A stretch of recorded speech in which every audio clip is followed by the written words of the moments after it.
नचे बैमाही मनीषा के नया रे साल में होतै बवाल रे होतै बवाल रे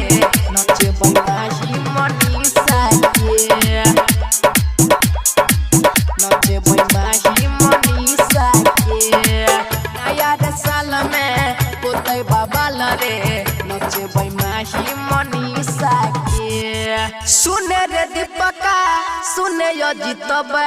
नचे बैमाही मनीषा के हाँ सुने रे दीपका सुने यो जीतबा सुने रे दीपका सुने यो जीतबा निकाली अपन हिस्सा रे नया रे साल में होतै बवाल रे नचे बैमाही मनीषा के रे नया रे साल में होतै बवाल रे नचे बैमाही मनीषा के रे नया रे साल में होतै बवाल रे नचे बैमाही मनीषा के सुने रे दीपका सुने यो जीतबा सुने रे दीपका सुने यो जीतबा निकाली अपन हिस्सा रे नया रे साल में होतै बवाल रे नचे बैमाही मनीषा के रे नया रे साल में होतै बवाल रे नचे बैमाही मनीषा के रे नया रे साल में होतै बवाल रे नचे बैमाही मनीषा के नचे बैमाही मनीषा के नया रे साल में होतै बवाल रे होतै बवाल रे नचे बैमाही मनीषा के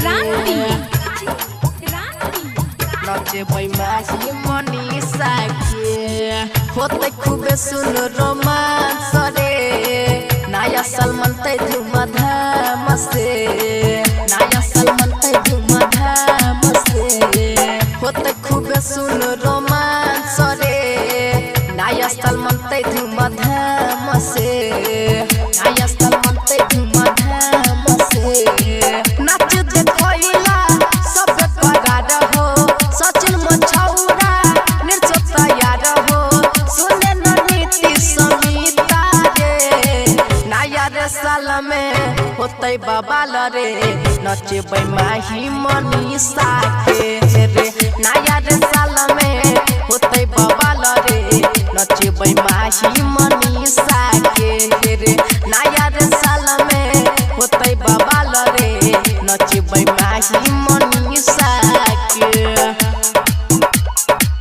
नचे बैमाही मनीषा के नया रे साल में होतै बवाल रे होतै बवाल रे नचे बैमाही मनीषा के नचे बैमाही मनीषा के राहुल मानतै कॉलेज पर बियर चलतै स्टेज पर बियर चलतै स्टेज पर राहुल मानतै कॉलेज पर बियर चलतै स्टेज पर बियर चलतै स्टेज पर राधे राघव के इहे विचार हो परवीन छौरा नवीन तैयार हो